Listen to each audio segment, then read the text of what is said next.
एक नई कहानी में आपका स्वागत है। बात उस रात की है।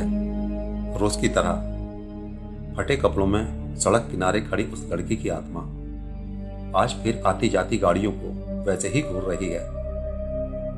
उस सड़क से गुजरती हर एक गाड़ी को वो उसी तरह देखती है। उसे देखकर ऐसा लगता है जैसे कि वो किसी को तलाश कर रही है। उसकी आंखें वहां से गुजरती हर एक गाड़ी का एक्सरे ले रही है। लोगों के दिलों में उसकी दहशत ने इस कदर खौफ भर दिया है कि वहां से रात में गुजरने वाले अपनी गाड़ियों की स्पीड फुल कर जल्दी बस वहां से निकलने में ही अपनी भलाई समझते हैं।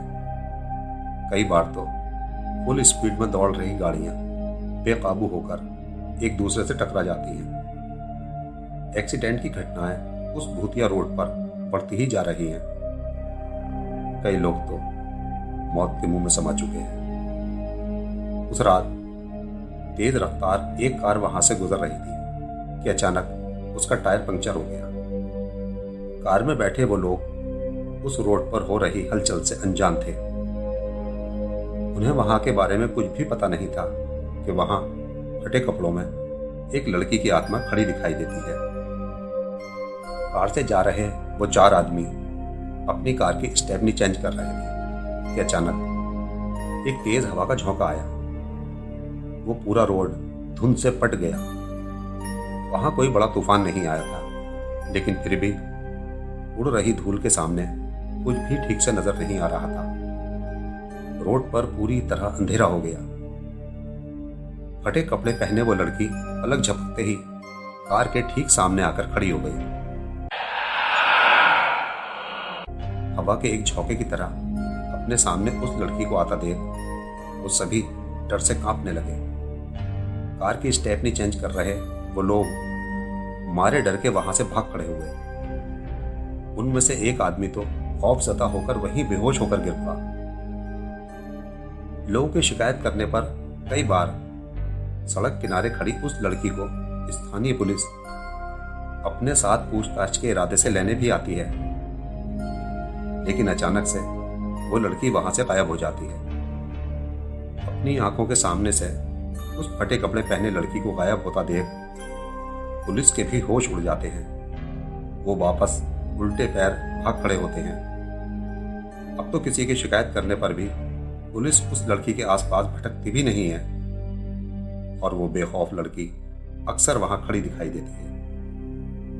रोड पर खड़ी उस लड़की को लेकर लोगों के बीच तरह तरह की बातें होती हैं, लेकिन कभी किसी ने ये जानने की कोशिश नहीं की कि आखिर वो गरीब लड़की दिसंबर जनवरी की सर्द रातों में भी क्यों वहां खड़ी मिलती है। उसके इस तरह भटकने के पीछे की वजह क्या है? क्या लोगों के दिलों में अपनी दहशत पैदा कर उसे मजा आ रहा है? तो ऐसा बिल्कुल भी नहीं है। वो गरीब लड़की वहीं पास के एक गांव की रहने वाली थी, जो उस मेन रोड से बस 3 किलोमीटर अंदर है। उसके पिता की अचानक से हुई मौत से उसका परिवार आर्थिक तंगी से गुजर रहा था। वो और उसकी माँ मेहनत मजदूरी कर किसी तरह अपना गुजारा कर रहे थे कि एक दिन उसकी माँ बीमार पड़ गई। वक्त पर सही इलाज न मिलने की वजह से उसकी भी मौत हो गई। अब उसके परिवार में 16 साल की वो लड़की, जिसे सब सहेली कहकर पुकारते थे, और उसका छोटा भाई जो अभी बस 8 साल का था, वही रह गए। भाई की जिम्मेदारी सहेली के कांधों पर आ चुकी थी। वो हर तरह से अपने भाई को खुश रखने की कोशिश करती।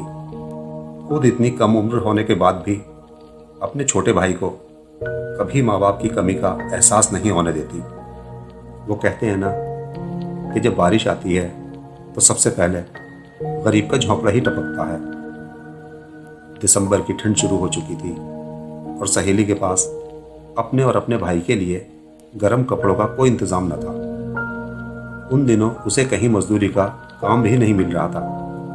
2 वक्त की रोटी का जुगाड़ कर पाना उसके लिए मुश्किल हो रहा था कि उसके छोटे भाई को ठंड लग गई। आर्थिक तंगी के चलते वो अपने भाई का इलाज कराने में असमर्थ थी। कई लोगों से गांव में उसने मदद मांगी कि इस वक्त उसे कुछ पैसे किसी से उधार मिल जाएं। बाद में वो मेहनत मजदूरी करके उन्हें वापस कर देगी, लेकिन कोई उसकी मदद को आगे नहीं आया। दिन गुजरते जा रहे थे। उसके भाई की हालत और ज्यादा खराब होती जा रही थी। सहेली ने इधर उधर हाथ पैर मारकर जो कुछ थोड़े बहुत पैसों का इंतजाम भी किया, लेकिन शहर जाकर इलाज कराने के लिए वो काफ़ी नहीं थे। उसे पता था कि शहर के डॉक्टर बहुत पैसा लेते हैं। शहर जाकर वहाँ का खर्च उठा पाना उसके लिए आसान नहीं है। उस रात सब नए साल का जश्न मनाने में लगे थे। वो 31 दिसंबर की रात थी, जब सहेली के छोटे भाई को सांस लेने में बहुत ज़्यादा दिक्कत हो रही थी। अपने बीमार भाई की बिगड़ती तबीयत को देखकर सहेली घबरा गई। उस रात बहुत ज़्यादा कोहरा था।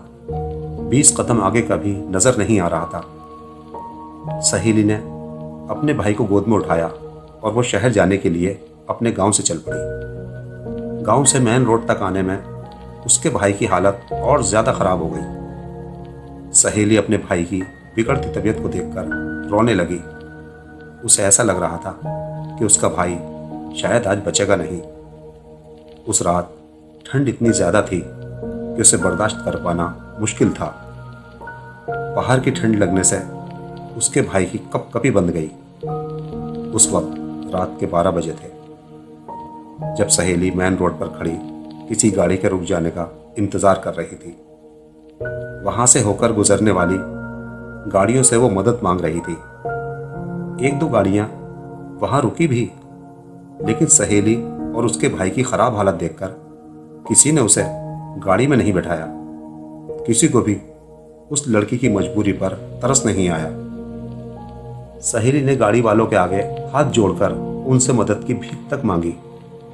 जैसे जैसे वक्त गुजर रहा था, उसके छोटे भाई की हालत और ख़राब होती जा रही थी। सहेली ने अपने भाई को रोड की एक साइड में बैठा दिया और खुद रोड पर वो किसी गाड़ी को रोकने के लिए जा खड़ी हुई कि तभी एक कार जो अभी तेजी से उसके पास से होकर गुजरी थी, उसे वापस अपनी तरफ आती दिखाई दी। गांव की भोली भाली सहेली कार में बैठे उन रईसजादों के जो शराब और दौलत दोनों के नशे में चूर थे, जो नए साल का जश्न मनाने निकले थे, कम उम्र सहेली उनके नापाक इरादों को न भाप सकी।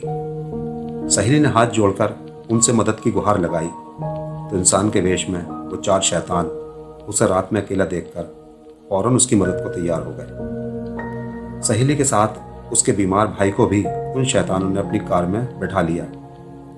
अब आगे जो होने वाला था, सहेली ने उसकी तो कल्पना भी नहीं की थी। थोड़ा आगे चलकर चलती कार में शराब पी रहे वो वहशी सहेली के साथ जबरदस्ती करने लगे। सहेली ने इनकार किया तो उन शैतानों ने उसके बीमार भाई को चलती कार से नीचे फेंकने की उसे धमकी दे डाली। सहेली उन शैतानों के आगे हाथ जोड़ती रही, अपने भाई को छोड़ देने की उनसे मिन्नतें करती रही, लेकिन किसी को भी उसकी मजबूरी पर तरस नहीं आया। जब उसने खुद को उनके हवाले करने से इनकार कर दिया तो उन बेरहमों ने उसके बीमार भाई को चलती कार से बाहर धकेल दिया, जिससे उसकी मौत हो गई।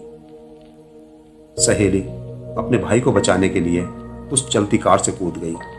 वो बदहवासी की हालत में अपने भाई को पुकारती हुई चलते रोड पर दौड़ रही थी कि एक तेज रफ्तार कार ने उसे टक्कर मार दी, जिससे उसकी भी मौत हो गई। उस रात की दर्दनाक घटना के बाद सहेली की आत्मा वहां से गुजरने वाली हर एक गाड़ी को आज भी घूरती हुई दिखाई देती है। शायद उसे अपने और अपने मासूम भाई के कातिलों की आज भी तलाश है। तो ये थी हमारी आज की कहानी। अपना कीमती वक्त हमें देने के लिए धन्यवाद। कहानी पसंद आई हो तो वीडियो को लाइक करें, शेयर करें। ऐसी ही सच्ची डरावनी कहानियां सुनने के लिए हमारे चैनल को सब्सक्राइब करें।